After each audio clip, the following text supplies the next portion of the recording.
근심과 욕심이 교차하는 인생을 면하려면 2022년 12월 11일 예수형제단 월요 신앙 안내 말씀입니다. 우리가 살아가면서 겪게 되는 감정 중에서 좋은 것들은 사랑, 만족, 기쁨, 보람 같은 것들입니다. 매일매일, 매 순간순간 이런 감정들만 느끼면서 살 수 있으면 정말 행복한 인생이 되겠지요. 한편으로 우리가 피하고 싶은 감정들, 겪고 싶지 않은 감정들은 분노, 좌절, 슬픔, 걱정, 불안 같은 것들입니다. 또 시기, 질투 같은 것들도 기분 좋은 감정이 아니지요. 불교에서는 나쁜 감정이 생기는 것을 방지하는 것이 중요하다고 하면서 명상 같은 방법으로 수련해서 마음을 단련하면 그런 감정이 생기지 않도록 할 수 있다고 주장합니다. 실제로 그렇게 되는지, 또 그렇게 해서 그런 감정이 생기지 않도록 하는 것이 과연 좋은 것인지에 대해서는 그 종교에서는 이야기하지 않습니다. 그런 목적으로 수련을 하는 것을 직업으로 하는 사람들이 성녀들입니다. 스님 또는 중이라고 불리는 사람들입니다. 불교 국가인 태국에서 성녀들 중에 많은 사람들이 필로폰, 마약의 일종이죠. 필로폰에 중독된 사실이 드러났다는 기사가 며칠 전에 언론에 보도된 것을 보았습니다. 그들이 말하는 마음 수련이라는 게 어떤 것인지, 어떤 효과가 있는지 짐작이 가도록 하는 기사였습니다. 그러면 올바른 해결책은 무엇일까요? 걱정과 근심과 욕심이 교차하는 인생을 사랑과 만족과 기쁨과 보람으로 충만한 인생으로 바꾸는 방법이 무엇일까요? 내 마음을 다스리는 훈련을 한다고 이룰 수 있는 것이 아닙니다. 상황은 똑같은데, 위험한데, 대책과 대응이 필요한데 그 대책과 대응을 하도록 마음을 움직일 감정이 일어나지 않으면 우리는 생명과 안전의 위협을 받습니다. 우리가 없애야 할 것은 그 나쁜 감정들이 아니라 그 나쁜 감정들이 일어나도록 만드는 사건과 상황들입니다. 불교는 원인이 아니라 결과를 제거하려고 시도한 데서 실패한 것입니다. 원인이 없어져야 결과가 일어나지 않습니다. 분노와 좌절과 근심과 욕심이 일어나게 되는 상황과 사건을 만나지 않고 내게 일어나는 모든 일들이 만족스럽고 보람된 것이라면 내 마음이 항상 감사와 사랑과 희락과 화평으로 가득할 수 있겠죠. 그렇다면 우리가 추구해야 할 것은 우리가 원하는 사건과 상황이 항상 일어나고 우리가 원하지 않는 상황과 사건은 우리에게 일어나지 않도록 하는 것입니다. 어떻게 하면 그렇게 살아갈 수 있을까요? 한두 번이 아니라 일생 동안 내내 언제나 그렇게 되도록 할 수 있을까요? 만약 그렇게 살 수 있다면 그것은 최고의 인생일 것입니다. 어떤 부귀와 권력도 가져다 주지 못하는 성공을 누리는 그런 인생입니다. 그것이 가능하다고 생각하는 사람은 별로 없었던 것 같습니다. 그러니까 기껏해서 제시한다는 것이 마음을 무디게 만들어서 외부에서 일어나는 사건에 반응하지 않도록 하는 것이 해결책이라고 주장하는 철학과 종교가 몇천 년 동안 사람들의 생각을 지배하고 있었지요. 그런데 사실은 그렇게 할 수 있습니다. 믿기 힘드시죠? 사실입니다. 어떤 훈련을 받으면 그렇게 할 수 있느냐고요? 우리 자신을 훈련하는 것으로 되는 일이 아닙니다. 왜냐하면 우리가 하는 행동이나 생각이 아니라 우리 밖에서 일어나서 우리에게 닥치는 사건과 상황을 바꾸는 것이니까요. 인간은 할 수 없습니다. 그러나 하나님은 하실 수 있습니다. 이 동영상을 시청하고 계시는 분은 하나님께서 그런 능력을 갖고 계신 것은 이미 알고 계시리라고 저는 믿습니다. 그런 믿음이 없는 분들도 계속 이 동영상을 시청하시면 그런 믿음이 생길 수 있습니다. 그런 믿음이 있는 분들도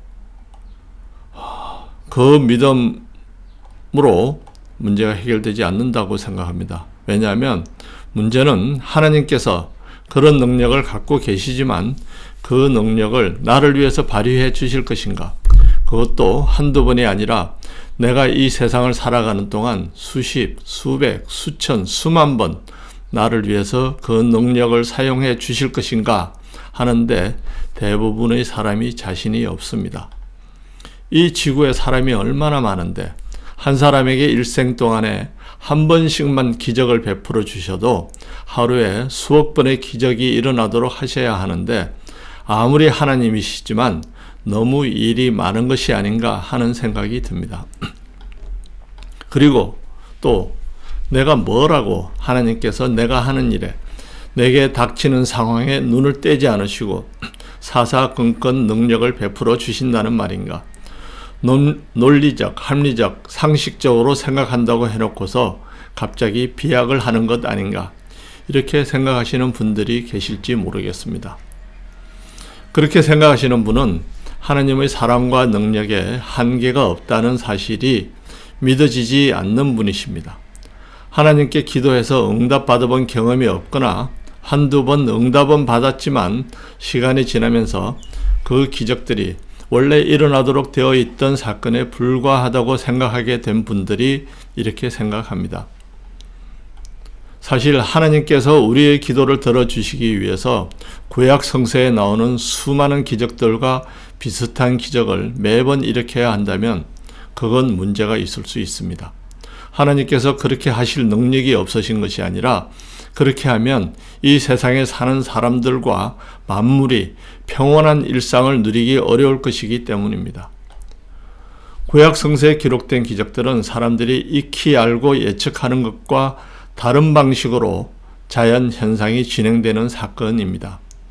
그런 일이 하루에 이 지구에 한 번만 일어난다고 하더라도 사람들에게 엄청난 혼란을 줄 것입니다. 내 기도를 들어주시기 위해서 하나님께서 여러 차례 그렇게 하신다면 내게 나쁜 감정이 일어나지 않도록 하려고 이 세상을 불안하고 위험한 곳으로 만드시는 것이 됩니다. 그래서는 안 되겠죠. 그럴 필요도 없습니다. 왜냐하면 그런 방법이 아니라도 하나님은 우리의 기도를 모두 들어주실 수 있습니다. 전지전능하신 하나님이시라는 표현이 과장된 것이 아닙니다. 하나님께서 어떤 방법으로 우리의 기도를 모두 들어주시는지 제가 경험을 통해서 알게 된 사실을 약간 말씀드리겠습니다. 하나님은 우리를 통해서 그런 기적을 이루십니다. 마음을 다스려서 평안하게 만드는 그런 방법이 아니라 우리를 근심과 걱정에 빠뜨리는 사건과 상황에 맞닥뜨리지 않도록 해주시는 그런 방법을 사용해서 그렇게 하십니다. 좀 더 구체적으로 설명을 해드리겠습니다. 우리에게 일어난 사건과 상황은 모두 우리가 선택한 행동의 결과물입니다. 우리는 행동을 선택하고 물품을 선택하고 기회를 선택하고 사람을 선택하는 작업을 반복하면서 인생을 살아갑니다. 그런 선택의 결과가 내 인생을 결정짓고 하루하루 순간순간의 기쁨과 만족과 후회와 불만을 낳고 근심과 걱정과 탐욕과 분노를 일으킵니다. 그러므로 항상 좋은 감정을 누리고 나쁜 감정으로 고통받지 않고 살아가기 위해서는 선택을 잘 하면 됩니다. 내가 선택한 것에 항상 언제나 만족할 수 있다면 그 이상 가는 인생이 없을 것입니다. 선택을 하고 좋은 선택에 만족을 하고 잘못된 선택을 후회하고 잘못된 선택의 결과로 고통, 괴로움, 근심을 겪는 일을 모든 사람이 겪습니다. 일생 내내 겪습니다. 가난한 사람도 겪고 부자도 겪습니다. 힘 없는 사람도 겪고 최고 권력자도 겪습니다. 내게 일어나는 사건과 상황 거의 모두가 내가 이전에 했던 선택의 결과입니다. 나를 낳아주신 부모님과 출생 환경을 제외한 나머지는 모두 내가 선택해서 일어납니다. 학교에 다닐 때 공부를 할 것인가, 게임을 할 것인가 하는 선택지 중에서 어떤 것을 고르는가에 따라서 어른이 되었을 때 갖는 직업과 소득, 그리고 사회적 지위가 결정되지요. 직장을 고르는 것, 배우자를 고르는 것도 선택입니다. 그런 커다란 선택이 있는가 하면 매일매일 반복하는 작은 선택들도 있습니다. 지하철을 탈 것인가, 급행 좌석 버스를 탈 것인가, 짜장면을 먹을 것인가, 짬뽕을 먹을 것인가, 지하 주차장에서 첫 번째 통로에서 우회전을 할 것인가, 두 번째 통로에서 우회전을 할 것인가, 거래처에 전화를 할 것인가, 직접 찾아갈 것인가 등등.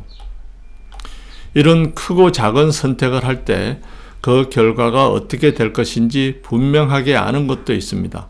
공부를 하면 성적이 좋아지고 그 시간에 게임을 하면 성적이 나빠지는 것을 우리는 분명히 압니다.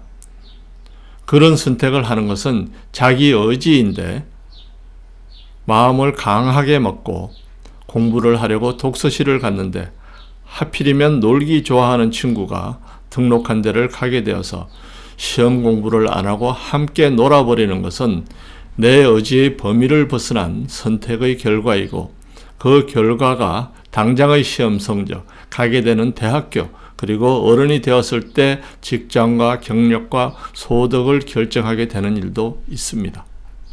어떤 물건을 꼭 갖고 싶어서 선택을 했는데 사고 난 며칠 뒤에 그것보다 더 좋은 물건을 더 좋은 가격에 파는 것을 맞닥뜨리는 경우도 있습니다.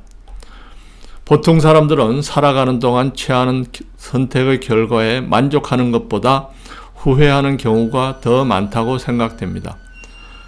만약에 우리가 하는 모든 선택을, 아니 중요한 선택들만이라도 올바르게 한다면 우리 인생은 훨씬 만족스럽고 그렇게 사는 인생이라면 단순히 부자가 되거나 권력자가 되는 것 이상으로 바람직한 것이 될 것입니다. 매번 자기가 내리는 선택이 좋은 결과를 가져온다면 우리 마음은 어떻게 되겠습니까? 분노와 좌절과 근심으로 가득 차 있겠습니까? 사랑과 희락과 화평이 넘치겠습니까? 대답은 분명합니다. 우리 마음이 분노와 좌절과 근심으로 채워지는 이유는 우리가 잘못된 선택을 했기 때문입니다. 분노와 근심과 좌절도 선택의 결과이고 사랑과 희락과 화평도 선택의 결과입니다. 그런 마음은 인간의 의도나 노력으로 또는 수련으로 없어지거나 생기는 것이 아니라 선택한 행동의 결과로 나타나는 것입니다. 그러므로 우리가 해야 할 일은 그런 감정과 싸우는 것이 아니라 선택을 잘하는 것입니다. 문제는 무엇을 택하는 것이 좋은 선택, 올바른 선택인지 모르는 경우가 많다는 것입니다. 우리가 선택에 필요한 정보를 모두 갖고 있지 못한 상태에서 결정을 내려야 하기 때문입니다. 내가 산 물건보다 더 좋은 것이 일주일 후에 시장에 나올지 어떻게 알겠습니까? 지하 주차장에서 내가 우회전한 통로에는 주차 공간이 끝까지 가득 차 있고 그 통로가 끝난 뒤에 다음 통로로 좌회전하니까 마침 주차했던 차가 한 대 나가는데 그 주차장에 나보다 늦게 들어온 차가 그 통로로 바로 들어와서는 나가는 차가 비우는 공간을 차지하는 경우를 내가 어떻게 예측하겠습니까?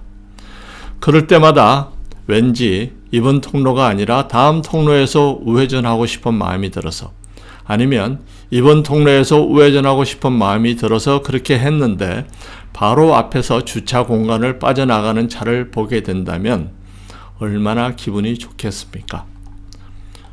퇴근길에 지하철 통로에서 계단을 내려가면 평소에는 좌측으로 돌아서 다음 층으로 내려갔는데 오늘따라 우측으로 돌아서 가고 싶은 마음이 들어서 그리로 갔더니 오랫동안 연락이 끊겼던 친구를 딱 마주치고 그로 인해서 새로운 사업이나 취업 기회를 얻게 된다면 어떻게 되겠습니까? 매일 외부에서 점심 식사를 했는데 오늘은 왠지 구내식당에 가고 싶어져서 갔더니 거기서 사장님과 한 테이블에서 식사를 하게 되었다면 어떻겠습니까? 성공과 실패, 만족과 좌절을 가르는 선택에서 언제나 성공하는 선택, 만족하는 선택을 할 수 있다면 인생이 얼마나 살기 쉽겠습니까? 그런 사람은 언제나 기쁨과 만족과 희락이 넘치는 삶을 살게 되겠죠.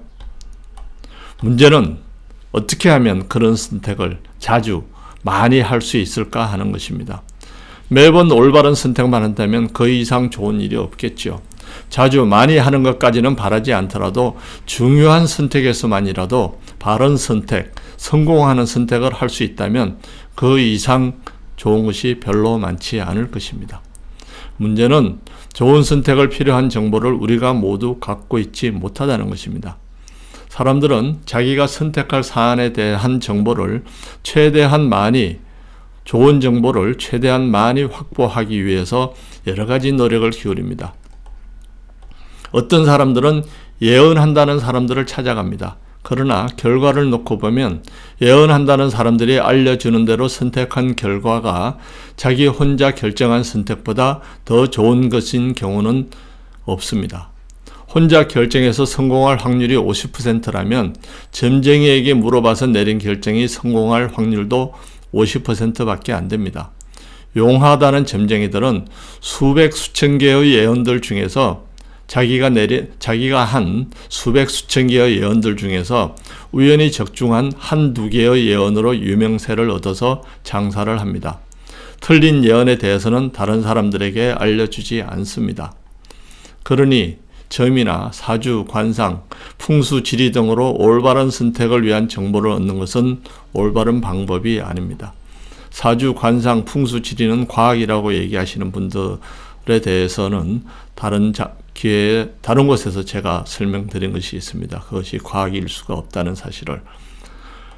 그리고 점이나 사주, 관상, 풍수, 지리 같은 그런 데서 주는 예언은 우리가 일상생활에서 내리는 수많은 결정들에 일일이 조언을 해주지 않습니다. 지하철에서 우측 통로로 내려갈 것인지 왼쪽 계단으로 내려갈 것인지 주차장에서 이번 통로로 들어갈 것인지 다음 통로로 들어갈 것인지 그런 것을 점쟁이한테 물어볼 수 있습니까? 풍수, 지리, 사주, 팔자로 알아볼 수 있습니까? 그런 결정은 필요한 정보는 주는 데가 없습니다. 상식적이고 합리적인 사람들은 점쟁이를 찾아가지 않고 올바른 정보, 고급 정보를 얻기 위해서 많은 돈과 노력을 들입니다. 대통령은 국정원장의 보고를 받고 기업체들은 신문을 열심히 분석하고 정권가의 찌라시도 검토합니다. 그렇지만 사람이 수집하는 정보는 언제나 부족하고 때로는 넘치는 정보 중에서 정작 중요한 정보는 놓치기도 합니다.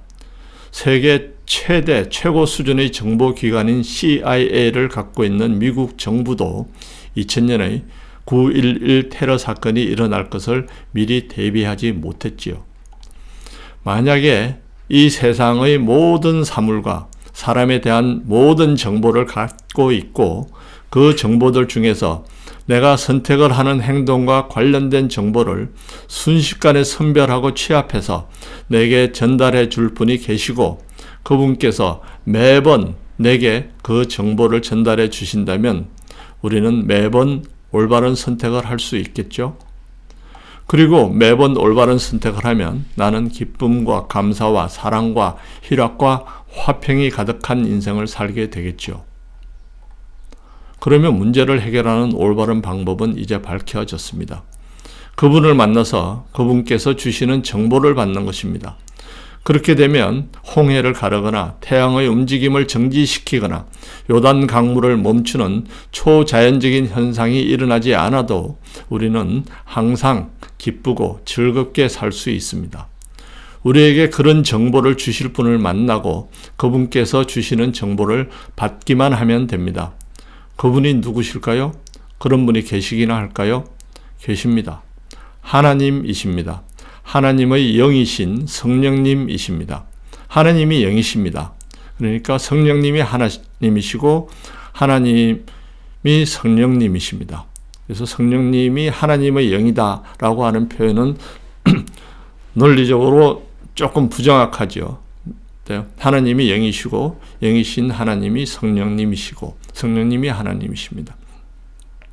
그러니까 성령님이라고 하면 우리 곁에 가까이 계신 분으로 우리가 흔히 생각을 하기 때문에 그리고 하나님은 저 높은 곳에 계시는 분이라고 생각을 하기 때문에 그렇게 다른 표현으로 하나님을 묘사하는 것이 우리가 익숙하고 느낌에도 친근감을 주기 때문에 성령님과 하나님을 구분해서 때로는 설명을 드리기도 합니다. 그런데 하나님이 성령님이시고 성령님이 하나님이시고 성령님은 영이시고 그리고 성령님은 저 높은 곳에도 계시고 우리 곁에도 계시고 우리 안에도 계시는 분이십니다. 하나님은 이 물질계를 만드신 분이십니다. 이 물질계에 있는 모든 존재들의 현재 상태와 다음 계획을 알고 계십니다. 모든 곳에 계시니까요. 그리고 하나님, 성령님은 우리를 사랑하셔서 우리가 기도로 구하면 우리가 원하는 결과를 낳는 데 필요한 정보를 언제나 아낌없이 주십니다. 우리에게 필요한 정보를 주시는데 자연현상이 바뀌어져 가지고 다른 사람에게 혼란을 일으키거나 놀라게 일상생활에 방해를 주지는 않죠. 우리가 잘 되는 것을 계속 보면서 좀 혼란스러워하는 사람이 있기는 하겠지만 그 사람들은 그게 우연이라고 생각하면 자기 재수를 탓할 것이고 하나님 기도로 응답받는 것이라고 생각하면 자기들도 하나님께 기도하려고 노력을 하겠죠. 우리가 이 세상이 지금까지 상태처럼 정상적으로 돌아가는데 아무런 영향을 미치지 않습니다. 다만 기도드리고 다음에 성령님께서 주시는 정보를 받아서 매번 성공을 거두는 우리의 인생만 달라지는 것입니다. 우리와 우리 가족 그리고 우리를 사랑하는 사람들의 인생만 달라지는 것이고 세상은 하나도 혼란스러워지지 않습니다. 그래서 하나님께서 우리에게 그런 기적을 베풀어 주시는 것이 하나님께서 만드신 이 창조 질서가 유지되고 운행하는데 아무런 방해를 아무런 문제를 일으키지 않습니다. 그래서 하나님께서는 우리에게 그런 정보를 언제든지 주실 수 있습니다. 주실 능력이 있으시고 주실 뜻을 갖고 계십니다. 문제는 우리 자신입니다. 첫째, 하나님께 구하지 않습니다. 둘째, 하나님의 말씀에 귀 기울이지 않습니다. 하나님은 구하지 않고 귀 기울이지 않는 사람의 행동을 강제하시지 않습니다. 우리가 구할 때 들어주시고 우리가 귀 기울일 때 알려주십니다. 어떤 때는 하나님께서 정보를 주시는데 우리가 그 정보를 무시합니다. 하나님은 변함없이 우리를 위해서 최고급 정보를 주시고 싶어 하시는데 우리가 하나님께서 주시는 정보를 구하지도 않고 주셔도 무시합니다. 하나님의 존재를 인정하지 않는 사람들은 모두 그렇습니다. 당연하죠. 존재를 인정하지 않으니까 하나님께 구하지 않을 것이고 하나님께서 혹시 그 사람들에게 정보를 준다고 하더라도 그 사람들이 무시하겠죠. 그런 사람들에게는 이 세상이 고통의 연속입니다. 살아가면서 겪는 모든 것이 고통입니다. 그런 사람들에게 인생의 목표는 고통을 최고로 적게 겪는 것이 되고 산 골짜기 구석방에 틀어박혀서 지내면서 찾아오는 사람들이 공짜로 주는 돈으로 근근히 살아갑니다. 불교는 그러죠. 인생을 생로병사, 인생은 고다 하라고 시작을 합니다. 고통이다. 그래서 고통을 일으키는 마음, 탐진치, 그 마음을 없애서 평정한 상태를 얻는 것이 최고의 열반에 드는 것이다. 그래서 하는 게 뭡니까? 산골짜기에 틀어박혀서 가만히 앉아있으면서 그걸 용맹정진한다고 얘기를 합니다. 가만히 앉아있는 게 어떻게 앞으로 나가는 겁니까? 정진이라는 건 막 열심히 앞으로 나가는 건데 그런 이 말속임을 통해서 사람들을 현혹하고 하는 것이 그 마음 수련을 통해서 해탈을 한다든지 하나님과 같은 존재가 된다든지 이런 소리를 하는 종교들입니다. 그러면서 실제로는 돈을 탐하고 재산을 탐하고 그러는 사람들도 많이 있습니다. 그리고 그런 종교를에서는 우리가 마음의 평화를 얻을 수가 없습니다. 그 이유는 지금까지 설명해 드렸습니다. 그러니까 하나님은 인생들이 고통을 피해서 살아가라고 이 세상을 만드신 것이 아닙니다. 인생들이 고통을 죽도록 만들기 위해서 이 세상을 만드신 것이 아닙니다. 하나님께서는 사람들이 이 세상에서 즐거움과 만족과 보람을 누리면서 살도록 해 주시려고 이 세상과 인생을 만드셨습니다. 피조물인 우리 인간들이 그런 즐거움과 만족과 보람을 누리면서 좋아하는 모습을 보시는 것이 하나님의 기쁨이고 즐거움입니다. 부모가 자녀에게 갖는 마음과 비슷합니다. 하나님의 우리에 대한 사랑은 부모가 자녀에게 갖는 사랑의 100배, 1000배가 넘습니다. 그런 하나님이 살아계시고 우리에게 올바른 선택을 내릴 수 있는 최고급 정보를 항상 주신다는 사실을 아는 사람, 그리고 그 정보를 기도로 요청하고 하나님께서 주시는 정보를 분별해서 받아들일 수 있는 사람은 이 세상에서 항상 기쁨과 감사를 느끼고 사랑과 희락과 화평의 삶을 살 수 있습니다. 하나님을 믿는 것은 참 쉽습니다. 실제로 살아계신 그분을 인정하고 이 세상에서 우리와 교통하시는 그분의 영, 성령님께 우리 안에 원래부터 있는 그분의 자리를 내어드리고 그분의 인도하심을 구하고 그분의 세미한 음성에 귀 기울여서 들으면 됩니다. 매주 수요일, 금요일, 일요일마다 예배당에 가서 몇 시간씩 시간을 소비하고 11조, 감사헌금, 건축헌금, 절기헌금, 선교헌금 등으로 목사에게 갖다 바치는 등의 행동은 할 필요가 없습니다. 매일 아침에 일어나면 그 자리에서 성령님의 인도를 구하는 기도를 드리고 중요한 결정을 내리기 전에 기도를 드리고 원하는 것이 있으면 계속해서 기도드리고 원하던 것을 이루면 감사드리는 행동이 우리가 해야 하는 행동의 전부입니다. 기도를 어디서 드리라고 예수님께서 말씀하셨습니까? 사람들이 많이 모이는 성전에서 드리라고 하셨습니까? 아니죠.